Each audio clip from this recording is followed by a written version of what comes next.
其实，在目前美国的这个状态，用一句话来形容，就是物价在天上飞，法律在地上爬。我们看到这些新闻，它都不是孤立的个案，把它们串联起来，你看到的是高科技犯罪、低效能执法，还有崩溃式通膨这些系统性危机。所以，如果都按照上面所说的，哇，一个普通的晚餐账单就能够压垮一个家庭的预算，那同时之间呢，社会的道德底线就开始松动。所以可怕的不是穷，而是犯罪成本的归零。好，接下来看到是美国的物价创了40年新高。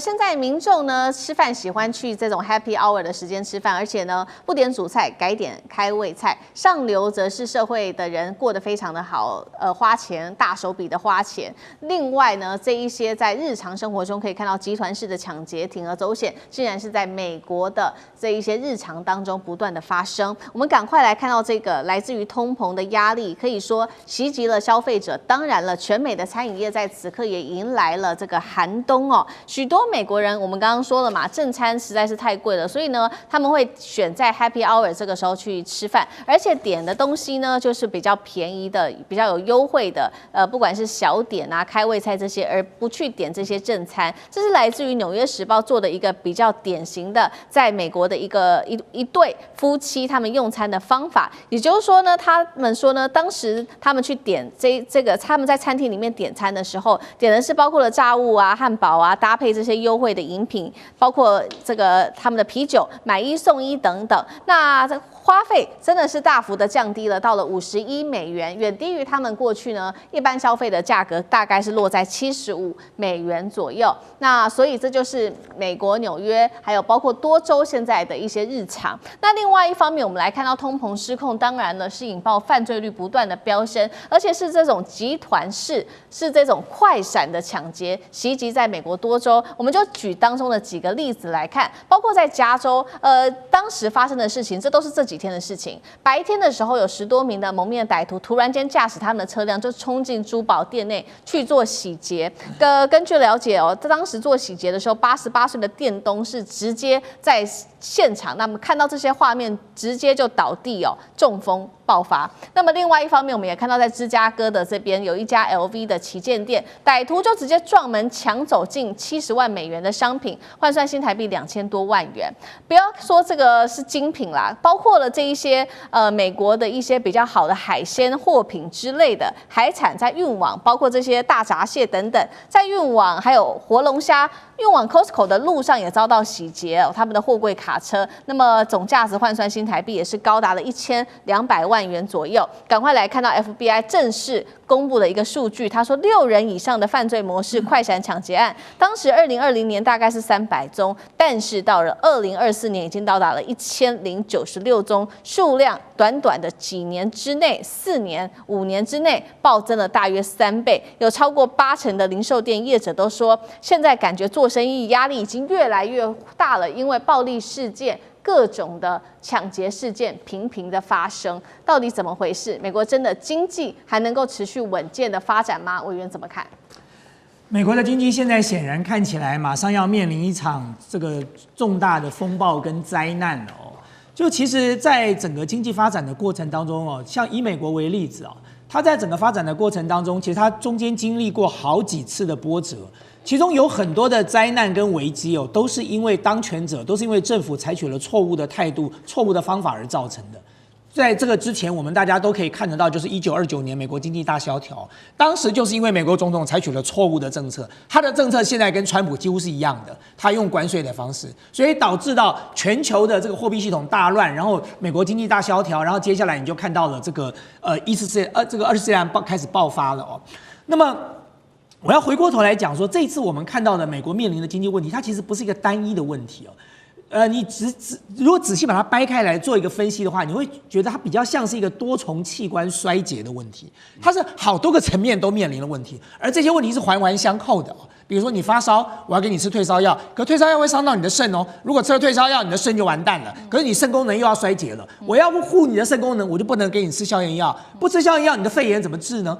他现在马上就是面临这个问题。美国原本的债务问题就很严重，然后美国的这个美元的信心本来就是低迷不振，然后再加上现在 AI 的整个的产业的转型，造成了失业率的这个上升，跟造成贫富差距的加剧，这些东西是同时存在的。这个时候你川普再加上一个关税下去，造成了通膨难以弥补、难以解决。所以我给大家看几个数字哦，《金融时报》最近公布的，美国现阶段的美元是有史以来最低的，近10年来。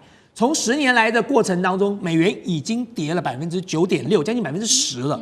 代表说，它针对全球的一篮子货币，美元的地位已经大不如前了。你说对川普来讲，他可能觉得说，哎呦，这样子我的这个美元的国际的这个美国产品的竞争力可以大幅提升。可是不要忘了哦，当美元的信心大幅跌了10%之后，代表什么呢？代表你美债还卖得出去吗？代表大家对美元的信心，代表大家会减持美元了。第二个，我们看到的数据是最近金价又破了4500美元了。金价跟美元一向都是反指标的，当金价开始往上走的时候，代表大家开始这个减持美元，改持黄金。那么第三个，我们看到美国马上要面临到的这个重大的挑战，就是联准会的主席要下来了。川普现在想要用他自己的人来当联准会主席，现在有3个人选，不管用哪一个，将来都是要大幅降息。降息代表什么？代表已经通膨了，然后你还需要你市场上还注入这么多美金，那这个通膨的问题根本就是难以解决的。所以我一直在讲，美国的经济非常不好。可是很多人讲说，哎呦，美国的股市不错啊。的确，美国的股市今年3大指数大概涨了12%到15%。可是我给大家看另外一个数据，各位看看3家重要的科技公司的本益比有多高。这个辉达的本益比47，AMD 115。这个 Alphabet 就是 Google 的母公司是33。什么叫本益比？就是你买了这只股票之后，你要多少年才能回本？你买一只辉达的股票要47年回本，你买了这个 AMD 的股票要115年回本，你买了 Alphabet 的股票要33年回本。这算是一个良好的经济状态吗？这反映出来的就是美国的经济马上就要变成一个大的泡沫。当这个泡沫破了，再看到通膨，再看到各式各样的问题的时候，美国的经济当然就陷入万劫不复的境界了。好，谢谢委员。那汉庭又怎么看？其实，在目前美国的这个状态，用一句话来形容，就是物价在天上飞，法律在地上爬。我们看到这些新闻，它都不是孤立的个案，把它们串联起来，你看到的是高科技犯罪、低效能执法，还有崩溃式通膨，这些系统性危机，一个国家的龙虾车需要像运钞车一样去防备。88岁的老人守不住自己的店铺，这个超级大国的治安的内裤已经被彻底扒光了。所以通膨创下了40年的新高，这不仅是单纯经济数据，更是这头大象身上的最后一根稻草。所以，如果都按照上面所说的，哇，一个普通的晚餐账单就能够压垮一个家庭的预算，那同时之间呢，社会的道德底线就开始松动。所以可怕的不是穷，而是犯罪成本的归零。在加州第47号提案这种荒谬立法的庇护之下，950美元以下的窃盗被视为轻罪。那警察基本上抓了就放回去啊，检察官也不太起诉啊，这根本就是法治自杀。所以直接把抢劫变成了一种低风险高回报的创业项目嘛。所以大陆就笑，这根本就是零元购。FBI 的数据也告诉大家，6人以上集团式的快闪抢劫，4年人数翻了3倍，这根本是一种准军事化的城市游击战吧。所以，这根本是美国的治理能力赤字的大爆发。这大国的衰落不仅是因为外敌的入侵，就是因为你内部秩序的崩塌。结果美国政府在干嘛呢？就到处搞贸易战啊、关税战啊、科技战啊，然后矛头对准中国大陆，不然呢就是在外面发动军事战争。好。但是呢，对内却连一笔龙虾、一家珠宝店、一顿安稳的晚餐都保不住。这就是当下的美国。华尔街的精英在喝香槟，华盛顿的政客在搞斗争，普通老百姓只能在 Happy Hour 里面吃着干瘪的面包，祈祷下一个被撞开大门的不是自己家。好，确实，现在美国的社会就呈现一个极端的 K 型化社会。那根据统计，前10%的这一些富人，他们光是这个消费就已经占了全美的人数的大概50%以上，贡献了大概50%以上，所以富人他们消费得起，动不动出去度假就花个1000万元左右。干哥又怎么看？我们以前有讲 M 型社会，对不对哈 ？M， 好像美国不是 M， 美国是 K。那 K 呢？怎么解释？其实很简单 ，K 型社会就是富人越来越往上，因为他们的财富跟他们的生活越来越好。那穷人呢就越来越往下。不要忘了，穷人当然是占大多数，中产阶级以下当然是占大多数，对不对？好，但是我又给你一个很矛盾的数据，也就是说，美国正式突破100万富翁有多少人？你知道吗？有2400万人。那是占他们全国的国民的1/10了。为什么？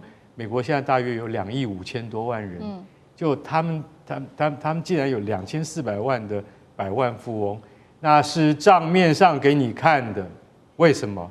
因为你持有股票跟基金以及不动产，所以被归类为100万富翁。但实际上真是这样吗？你错了。接下来特别关心到是川普最新祭出的这个商船战哦，我们要来看到是他针对于中国大陆的船只要征收港口费，恐怕掀起的不只是在船站上面，是整个全球的物流会全面的成本一起飙高，美国也会引发非常严重的通膨。今天一起来看，首先看到3个火线话题，请嘉宾来帮我们做解答。第一个，川普要疯狂的说他要征收他针对中国的商船要来征收30倍的港口费，到底是惩罚中国，还是接下来美国的物流跟零售业自己会受到严重的冲击呢？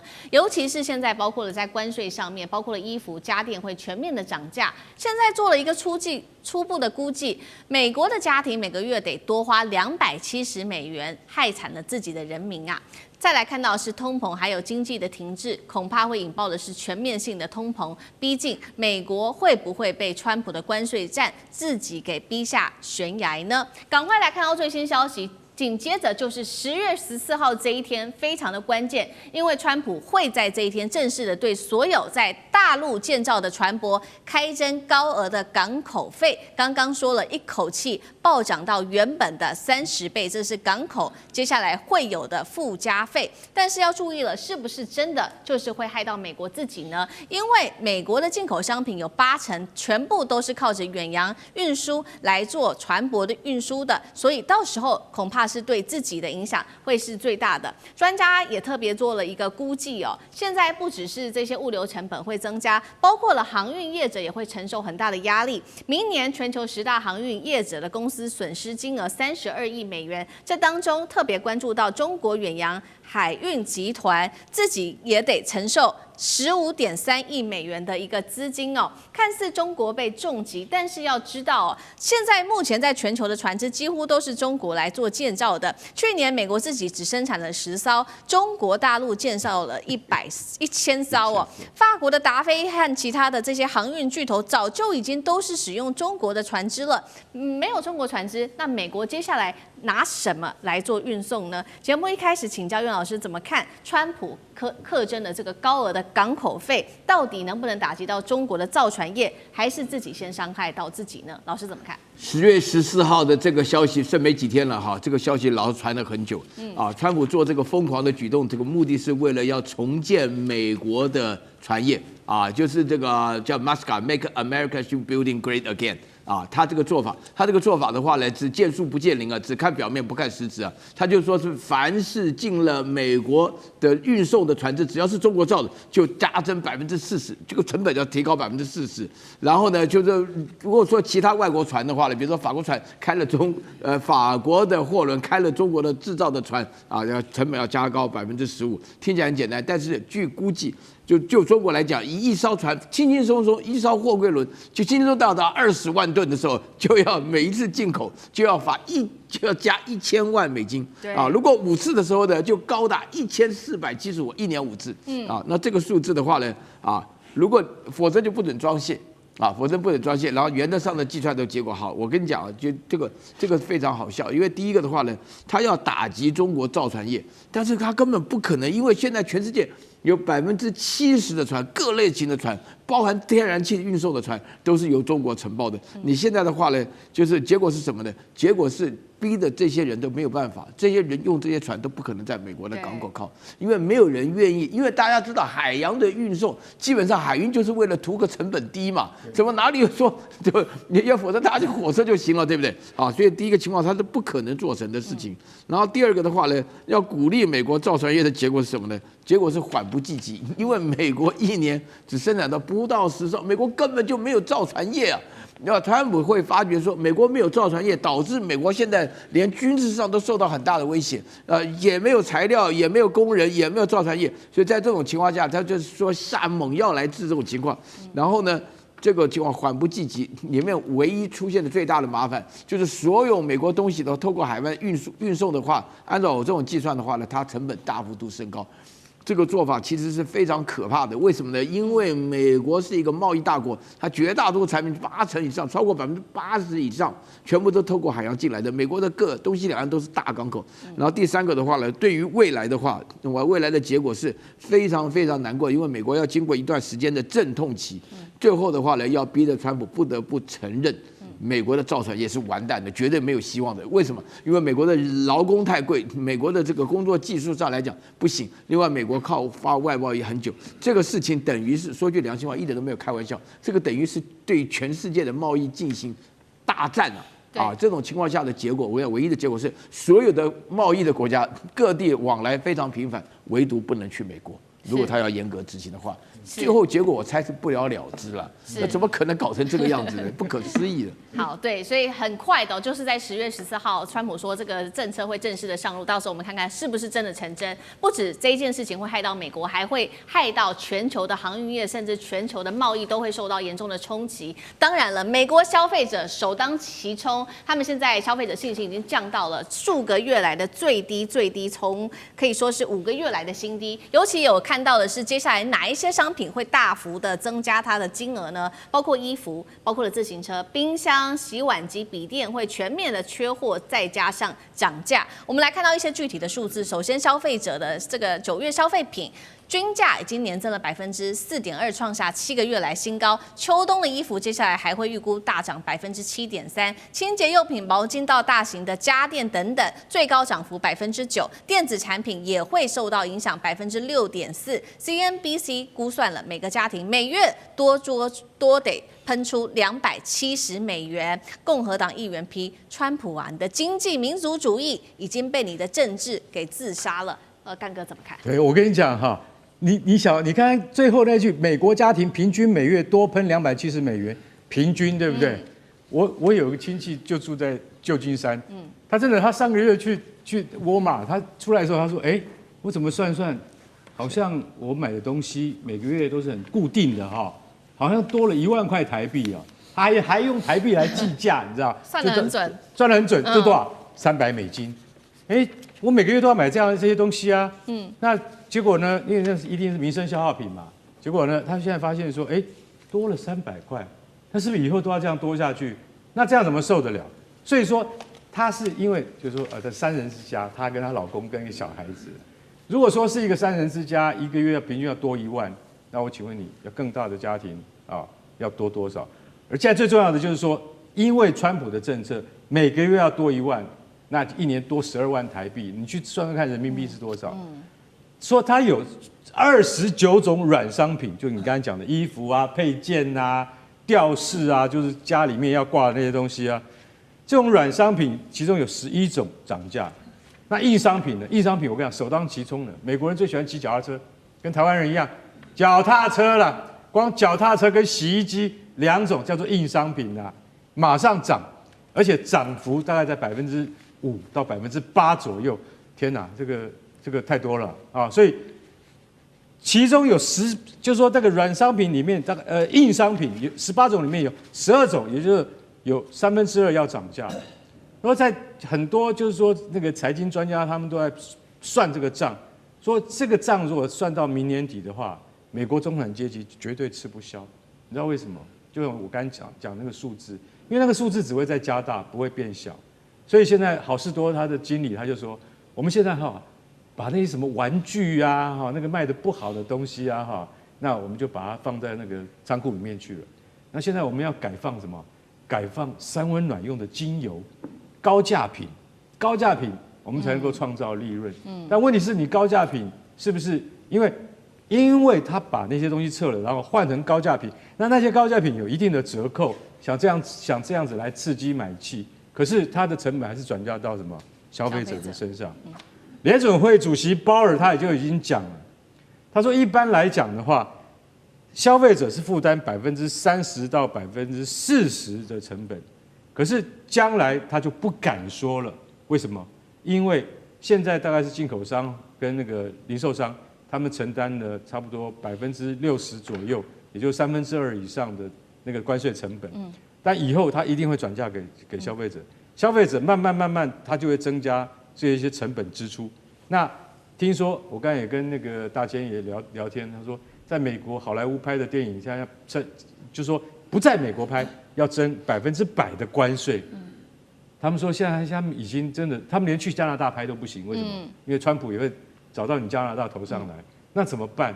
那就是不在美国市场上映吗？那这样怎么可以呢？对不对？所以说现在对于电影艺术工业，还有包括明星，他现在用 AI 就可以生成了，所以到现在为止，我看好莱坞的流行行业、流行艺术也在面临很大的关卡，这些都是关税贸易战所引发连带的影响效应。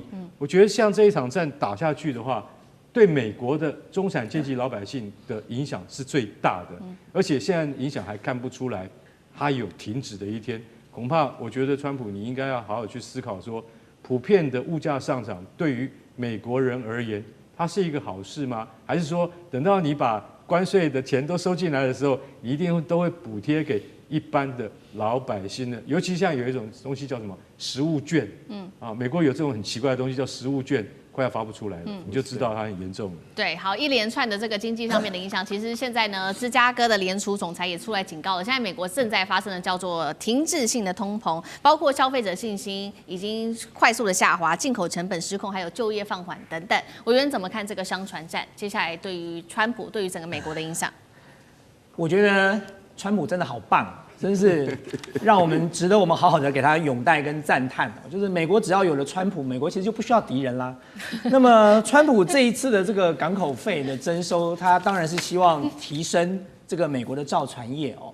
但是各位知道，造船业要提升，它不是一朝一夕的。美国造船业没落是从什么时候开始？是从雷根政府时代开始的。他取消了一些相关的补贴，政府重点的扶持，所以造船业开始没落了。所以没落是一个很长时间的过程，你同样的你要把它拉抬起来，也不是一朝一夕磕一个港口费就可以搞定的。我只给大家几个数据哦。2025年中国大陆军舰的数量已经超过400艘，美国的军舰只有不到300艘。美国法律规定的法定的标准是355艘，所以各位知道，美国现在军舰的数量还低于它的法定标准，因为造船造太慢。因为有的时候设计错误，因为有的时候没有办法下水，这个发生了很重大的瑕疵，所以它现在连军舰的数量都不够。然后呢，中国大陆现在造船能力是美国的232倍，232倍。中国大陆造232艘船，美国就造1艘船。然后光看去年中国大陆造船的完工量哦，占全世界的55.7%，就是全世界有超过55%的船都是中国大陆造出来的。去年中国大陆新接的订单占了全世界74%，去年的订单有74%都握在中国大陆的手上，然后中国大陆所有累积的手持订单量占了63.1%。现在全世界排名前5大造船厂有4个都是中国大陆的，有4家都是中国大陆的哦。所以在这种情况之下，你说美国在短时间之内就要拉抬起来，完全是做不到的。除了我刚才讲的，它技术开始在落后了。他的劳工的这个实力也开始这个不行了，你根本找不到合格的劳工，你更不要讲成本喽。我给大家一个数字哦，美国现在造1艘船哦，它的成本如果是3.33亿哦货轮，3.33亿的货柜轮美金哦，那么中国大陆只需要花5500万美金就可以造出来了，所以它是1/6的钱，它就可以造出同样的1艘船了。所以，那你想说美国拿什么来竞争呢？比如靠港口费。好，我们回过头来看港口费好了。刚才大家都算过那个港口费，你说停靠一次付150万美金，大家算一下这个造船成本好吗？3.33亿跟5500万，如果你是船商，你大概也宁愿想办法去付一点这个港口费，你都不需要花这么贵的钱来造船呢。更何况这个船造下去，不知道到猴年马月你才能拿到你那艘船。所以当今天川普磕了港口费，会有什么结果？当然第一个。羊毛出在羊身上，涨价。好，你说美国现在有没有通膨的压力？当然有啊！刚才干哥已经讲了，我们有多少朋友在美国，他们已经反映过多少次了。美国现在的物价高到吓死你了。但是还没有到底哦。因为呢，川普又压着 Fed 要它降息，对，各位知道，一旦降息就是加剧通膨哦。所以现在 Fed 在降息，你在征收港口费，你就最后逼得把这些货物的价格再往上推高哦。通膨是一件很可怕的事，通膨一旦推高要收回来就不是一件容易的事，更何况停滞性通膨在总体经济学里头来说，等于是判了一个国家死刑了。就哪个国家得了停滞性通膨，这个国家就等着像日本一样失落20-30年哦，都不要再回来了。那第二种发生的可能是什么呢？那船商又不笨，那我干脆就把这个船停在墨西哥跟这个加拿大就好啦，我在那里的港口卸货啊。于是美国的港口工人就没有工作喽，码头工人没有工作做了，然后呢，卡车司机也没有工作做了，这就造成美国另外一重的问题。所以川普想要用这种方法来解决美国造船工业现在这种低迷的气氛哦，希望能够拉抬美国造船工业的能力。事实上是不但达不到任何的效果，反而会重创美国自己的经济啊！所以我才说，我们真的要感谢川普。好，接下来我们要来特别关心的是，美国底牌真的要打完了吗？因为《经济学人》现在也惊曝了说，台海危机正在倒数计时当中，美国可能实质上真的放弃台湾吗？今天我们一起来做解读。先来看一张照片，这张是《经济学人》重磅封面，震撼全球。画面是什么？我们看到的是台湾国旗被液压机给即将要碾压的一个画面，标题写得很直白，台湾正处于前所未有的危机，还警示说这场危机可能比你想象中的还快要到来。经济学人列出了3大变数，我们带观众朋友今天先来看到前2大变数。第一个，我们来看到他说的，美国的威慑力正在瓦解，而习近平犯台野心更加大胆。第二点，中国在外交灰色地带行动，让70个国家都认同了中国拥有采取一切手段夺台。那么灰色手段这当中也提到了，包括说这个共机经常的扰台跟海警执法等等。更吊诡的是，我们要来看到是川普先前不是常常放话吗？说中国如果犯台的话，就会对中国课征150%到200%左右的一个高关税。但是我们看到关税战打到现在，这个都已经关税喊到145%了，几乎已经要超过这个水位了。川普这个时候还有底气吗？还有牌吗？另一方面，我们也看到川普针对购买伊朗石油、俄罗斯天然气的制裁的这个比例都比现在150%，甚至说200%还要更高。那这样子的一个中国的灰色地带的战术，是否配合外交攻势，已经让国际对于这件事情的态度开始逐渐的不一样了。杨老师怎么解读？我先讲美国是不是所谓已经实质的，就是弃台，或者是接近这个边缘？那我觉得这一篇《经济学人》的文章啊，其实写的还真的不错，没有明显的偏向任何一方。那对事实做了很具体的描述，对于时间点呢，也提出他的评估。那我建议大家可以去看一下。当然，因为在过去这10年，或者再推远一点15年，第一个，中国大陆解放军的军武的发展其实真的非常的快速具体，海军、空军，然后呢导弹各个层面。第二点，美国同一个时间，美国的军武的提升事实上是停滞的，而且出现很多的问题。那尤其是在西太平洋这个区域，你看到中美之间的武器的这种对比，就出现了很大的一个改变。那第3点，尤其我们台湾人感受最明显的，就是从裴洛西来台之后，连续几次的围台军演，其实美国的军方、美国在军事层面是没有任何具体的作为的，只有在军演之后，偶尔会所谓的军舰穿越过台湾海峡。你这个1次2次也就罢了，但如果长期的是如此的话，在两岸之间的军事的平衡跟中美之间在这个区域的对比就很清楚，美国是否有这个能力跟意愿。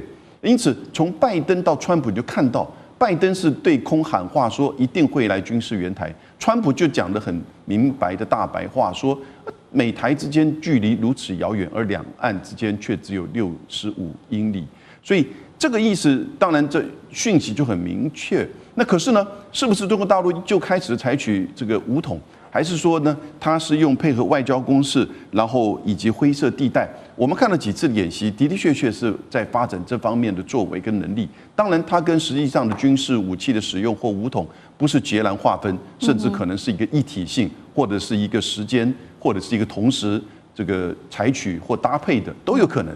因此，我是觉得在国际上的，就是说各国对于两岸的问题啊，渐渐的也受到权力移转啊，以及中国的整体实力的提升，对于两岸的问题采取一个比较符合他们自己外交利益的观点。那这个是我们台湾在这边一定要有所认知理解的。那同时，两岸之间也因为台湾的内部，这个文章也都提到，台湾内部的政治的两极以及分散，没有办法提出的具体的政策。但同时，两岸的经贸关系还是这么密切。去年还是中国大陆加香港还是我们第一大贸易伙伴，来到32%，所以我们完全没有任何的一个对策。那同时，你看到两岸之间，赖清德政府又做不断的切割跟警告，经贸密切，但是呢，互动之间互视为对方为敌对，尤其在赖清德讲的是敌国的这样情况之下，我觉得两岸的情势这一篇文章真的就像你讲的这个液压机一样就可能随时会压下来或慢慢的压下来，而这个时间点呢，真的不是操控在我们台湾这一方的。好，同一个问题，将军又怎么看？现在这个干预台湾也变成国际间的一个禁忌了嘛？那接下来中国大陆又会怎么做？加速台海内海化吗？你怎么看？其实这70几个国家已经跟中国这个已经在外交上面已经结成一体了啦。那本来我们美国还寄望，就是如果说是大陆来讲武力犯台来讲的话，可以全世界共同来抵制中国。可是我们从俄乌战争里面，我们看到你美国所发起的对俄罗斯的抵制，并没有产生任何的效果哈。虽然说祭出SWIFT等级的核弹级的金融制裁，但是这3年打下来，我们没有看到俄罗斯有任何的受到任何伤害。那更何况是中国如果对台湾，因为俄罗斯对乌克兰来讲，毕竟还是国跟国。那我们台湾来讲的话，对中国大陆来讲，他一直不承认你是一个国家，他一直尤其是最近，他更强调说你台湾只是他中国的一个省。在这种状况下，其实各国是没有理由来介入这种事情。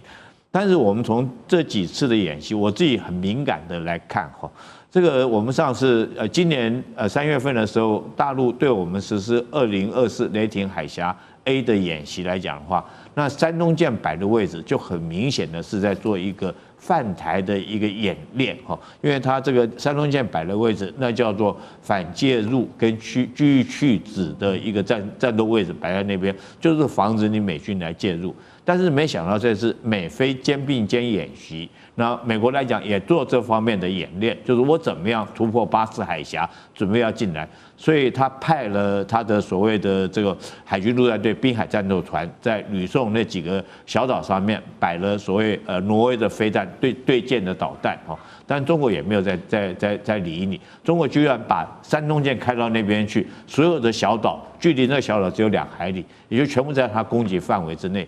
结果没想到这次，我跟你讲，我觉得最让我不可思议的，美国居然来的航空母舰是尼米兹号。尼米兹号是今年要退役的军舰呢，他为了这件事情延役了1年，准备明年再退役。那尼米兹号就不走巴士海峡，他走到南边苏禄海那边进去。你知道山东舰做什么动作？他继续给你顶上去。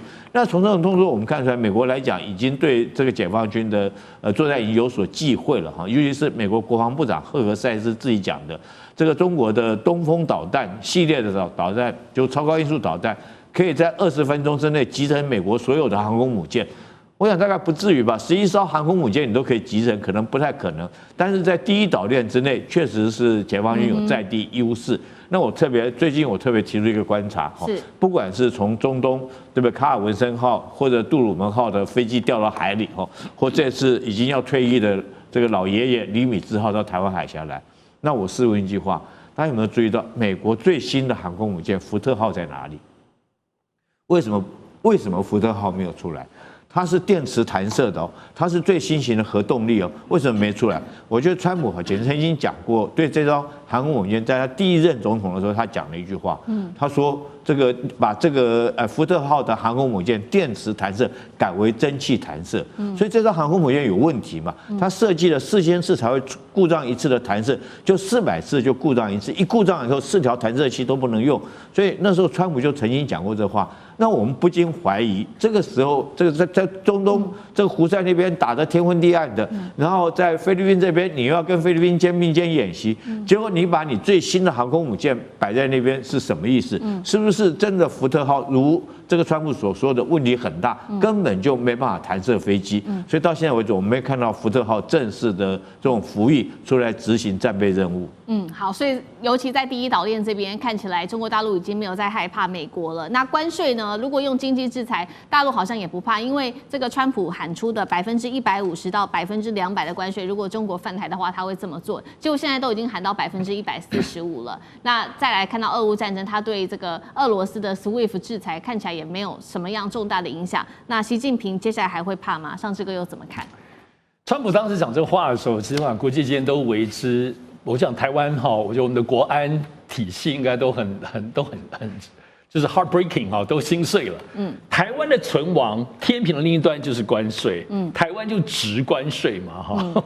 所以川普其实这样子，我们都知道，他从在选前，包括就任之后，所有每次在被访问当中提到台湾问题，所有的记者都直接问他说：万一中国大陆打台湾的时候，你会不会出兵保卫台湾？我想他接受这个问题访问超过10次以上了，可他在这个问题当中完全回避，完全不愿意一丝丝的承诺。所以我们可以看得到，虽然他身边包括卢比欧，包括这个赫格塞斯国防部长，都是过去跟民进党关系很好、政府关系很好、跟蔡英文很好的，都是抗中保台的。可是所有这些他的爪牙们的这些，包括印太的布局，川普或白宫都没有进一步的呼应。所以这里头很有意思，我觉得我们都可以看得出来，对于川普来说，抗中保台，不应该讲，对于其他的卢比欧来说，抗中保台是连在一起的因果关系。可对于川普来说，中国跟台湾没有因果关系的。所以当你没有因果关系的时候，没有打台湾当中，我为什么要救你哈？所以讲，我想这里有个最指标性的东西，就是 AIT。我想 AIT 主席哈。到前任的罗森伯格离开之后呢，3个月到现在没有我想这是过去来讲 AIT 在台湾历来当中，这个应该就是主席空缺到现在应该是最久，而且这个指标性，作为 AIT 是整个也就美国国务院派到台湾最高的一个位置的人，你是怎么样？如果你真的很重视台湾，你在所谓的两岸的这个因果关系上，包括这些战争与和平的操控上，是美国要有所掌握。你怎么会这主席缺了3个月，而且现在连人选是谁都不知道？你要知道 AIT 主席历来讲，只要换人选，这个人选的背景，过去跟中国的关系，跟台湾的过去的背景渊源，都会有非常浮想翩翩，而且会被当时的美国政府究竟对台湾的整体的对待的定位。是一个指标性的，清清楚楚的。好，观众朋友，今天在中美这一场贸易战，我们要赶快来关心的是，贝森特现在求饶了，希望能够拿到中国大陆的稀土，那么来换取的就是美国继续的延长这一场关税战。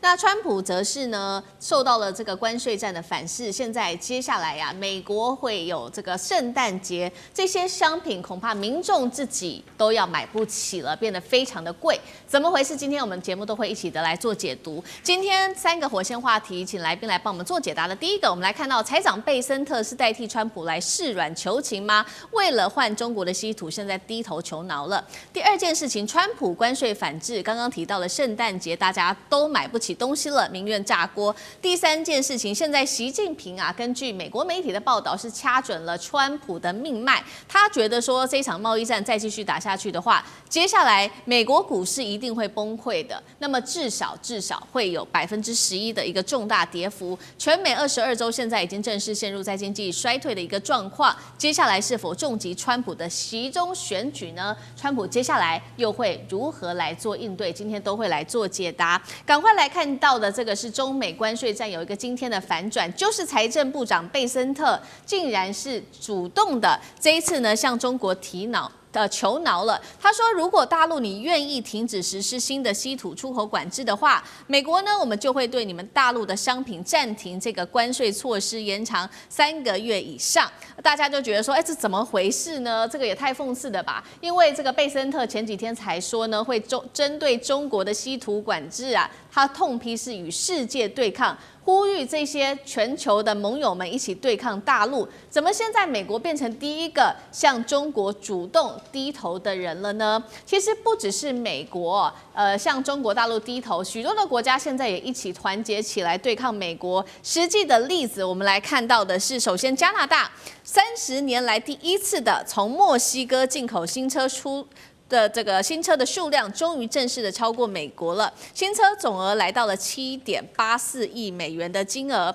另外就是大陆了，大陆从7月开始零采购美国的大豆，转向南美洲来做采购，避开这个关税的贸易战。印度呢，则是跟中国，终于是这个冰冻关系现在破冰了，2个国家恢复直航，双方的交易也正式的开启了。就连在非洲的小国，这个是赖索托，他也把他的纺织出口重心开始转到其他的国家去，亚洲、欧洲等等，就是不跟你美国做太多的交易。而这一场关税战，其实美国老百姓反噬才正式的要正式开始，因为我们来看到的是来自于这个专家最新的高盛评估，关税战中的55%的成本，最后都是美国消费者自己要买单，企业的部分则是承担了22%的成本。而且我们现在从最新的民调可以看出来，美国的民众对于接下来美国的经济是呈现非常的悲观的一个状态。我们来看到最新的民调民众认为未来1年经济会恶化的悲观程度是超过2008年金融海啸的，近60%的民众都是这么想的。77%的消费者已经预期了圣诞节的物价一定会很可怕，一定会大幅的暴涨。4%的家庭说了干脆我们就不要过圣诞节好了。节目一开始要来请教委员怎么看了，贝森特才说要围堵中国大陆，现在却对北京示软了，这个被视为是一个外交上面的投降吗？他说要换大陆的稀土，代表现在美国是真的离不开大陆稀土吗？委员怎么看？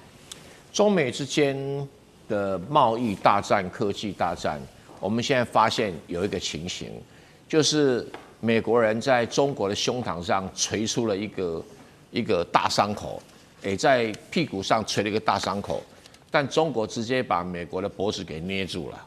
所以谁会先死就很清楚了。中国现在出这个2招，对美国的打击是非常重。第一个就是稀土禁止出口，那它现在是管制出口，但事实上是一种要准备要禁止的态势。第二个啦，它的储能锂电池也一样列入管制，要禁止出口。这2样东西只要说下令完全不出口到美国去的话，美国的工业股票还有包括AI 的股票会一时之间崩盘，那我们台湾的台积电就准备关门了。为什么会这么厉害？因为你要知道台湾台积电都傻傻的，那个晶片大概要做好几层，那每做一层的时候就要把它磨光，磨成原子级的平面，完全平躺是原子级，不是分子级的。结果要把它打磨这个东西要跟日本的信越化学买氧化铯，一个金字旁市场的铯才做得出来。那这个信越化学用氧化铯的液体，当然做得非常的好，全世界其实独一无二。但它的原料就铯这个东西，全世界只有一个地方有，叫做中国。所以中国如果跟信越化学讲说要我卖给你你不只卖给台积电，明天台积电都关门了。你所有看得到的微电动马达，现在微电动马达很多机器人的关节啦，那微电动马达、汽车火箭炮弹飞弹那种微电动马达多了很多，包括那个什么隐形战斗机调那些东西，很多都微电动马达，通通要稀土，没有稀土做不出来。那请问各位，如果中国拉狠了，把它 K 掉，举个例子，台湾1年要用到的稀土不是从间接的衍生品间接衍生品多得很，直接进口的稀土的6000公吨，起跳6000公吨，去年将近7000公吨。那请问各位，没有的话，中国顶多少赚一笔钱而已啊。那没有的话，台湾的半导体股票马上砰，对，那什么跌11%，不值，大不值。当然不值啊，因为很多人不晓得稀土厉害在哪里啊。那你说美国有没有稀土？有啊，你提炼不出来，为什么？要做到半导体这种微电机的永动电池的那个磁铁的时候，要做到什么？一定要什么？像铯要提炼到比丽江郡的黄金的纯度还高，要到99.999。丽江郡的黄金只有99.99而已哦，它99.993个999，没有你打磨不到那个原子级的平面。那原子级平面打不出来的话，你上面没办法画线啊。你整个凹凸不平的画，那这到时候做出来半导体是不管用的。所以你这一招很厉害。第二招就是什么？储能电池。所有的算力中心都要有储能电池，因为什么？怕它中间断电。就有点像说我们家楼顶上有个储水塔一样，不是直接从自来水厂把水引进来，自来水厂可能供应的水源不稳定啦，所以你要先储水塔先储完水再给我们再用，那个一定要有，要不然以美国的那个发电系统啊，动不动断电的话，你那个算力中心要烧掉了，而且那么贵，动不动1000亿美金的，所以一定要有储能电的。那中国说，磷酸锂铁的储能电池可能不出口，那就晕倒了，对不对？就晕倒了。你讲 AI 讲了老半天，你的脖子被掐住了嘛？都被掐住了。所以贝斯特本来讲得很大声，对不对？你跟全世界作对，中国还不够狠，中国应该讲说，你美国把关税对全世界关税取消，我再卖你稀土。哇，其他国家就很开心啊，给中国鼓掌啊，对。所以我是觉得。战争刚开始而已。好，所以中国大陆现在其实对于美国是非常有手段的，掌握2大的王牌命脉啊，不管是稀土或者是这个锂电池哦，把美国掐得死死的。那另外一方面，这场关税战，储能锂电池，储能的锂电池，好，这2个都是大陆的王牌的杀手。那其实呢，除了这个来自于大陆的2个王牌之外，我们来看到美国现在自己则是承受关税战的反制。现在即将要到来的年底的旺季就是美国的圣诞节了，现在消费者非常的没有信心，他们觉得接下来很多商品恐怕都买不起了。厉将军怎么看？我还是要讲《孙子兵法》。《孙子兵法》有一句话叫“智者之虑，必杂于利害；杂于利而物可信，杂于害而患可除。”他意思是说，你要做人之前，你一定要这个敌人的利跟害，你都要很客观的来做分析。那对你有利的，你当然你就可以采取这种政策。但如果说你发现这中间来讲的话，对你有弊病、有伤害的地方，然后你就必须要想办法把它去除掉。那我们看一下，假如说我们将中美这场贸易战定位一场战争来讲的话，那这个川普在开战之前，他有没有考虑到这个贸易战一打下去，对他来讲，什么地方是有利的，什么地方可能会因此而遭受到这个贸易战的伤害哈？所以我觉得他完全没有考虑到，他原来只是一厢情愿的认为说是我借着这个关税哈，让所有制造业重回美国，让美国再次伟大。可是他没有考虑到很多的细节方面，譬如说你美国很多的物品来讲，你自己制造的人工成本，或者你要进口的原料，已经不是1920年代的那个时期了，对不对？你工人的成本已经推升到很高了。那如果说第二个就是你这个很多的制造业在你美国有没有这个时间哈，这个马上很快可以建立起它的生产链出来。比如说你不要讲别的，光一件成衣来讲的话，你盖个工厂就要多久？那不是短时间一触可成的。那中国已经成为全世界最大的制造工厂，最大的制造商。那它可以提供全世界很便宜、物美价廉的物品，那全世界都需要嘛？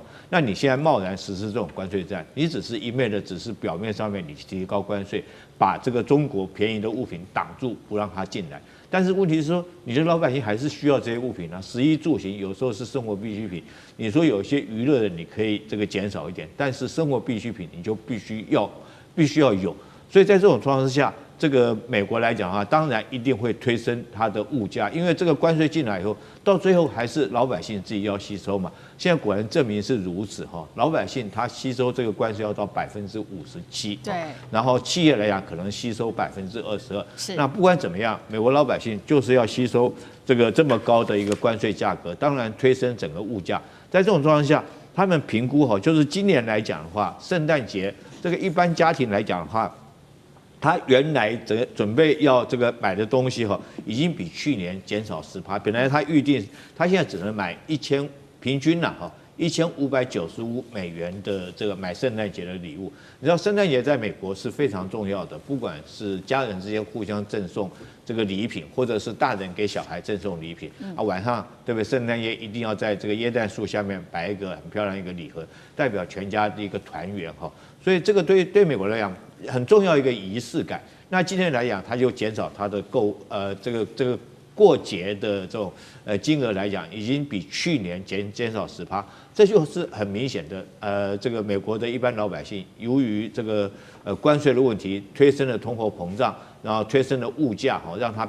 但是他的薪水又没有涨，在这种情况下，他只有减少自己的支出，或者干脆不过节。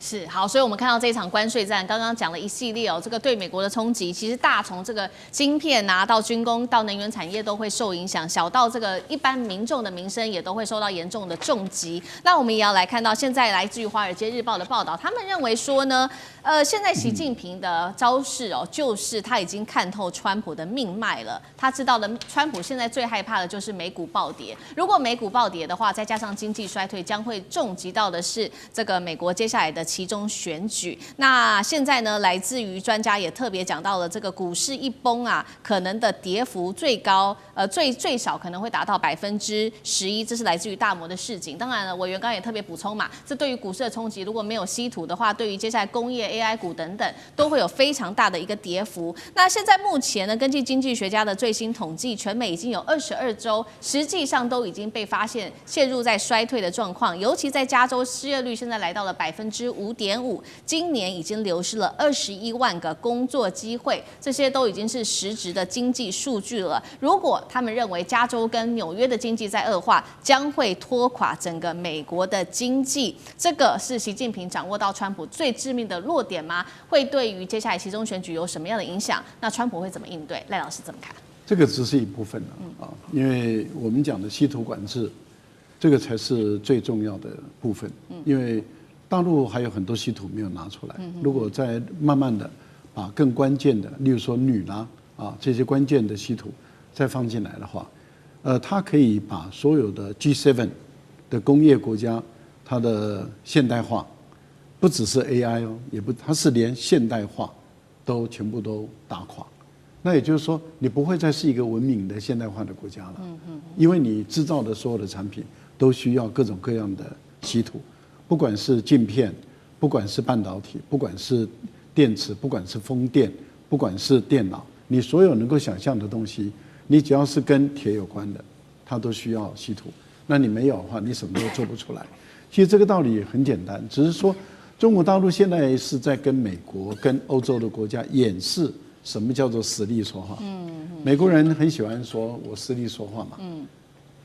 那中国大陆一直不愿意用实力说话。不愿意，不是没有，也不是没有能力，有能力，但是不愿意用。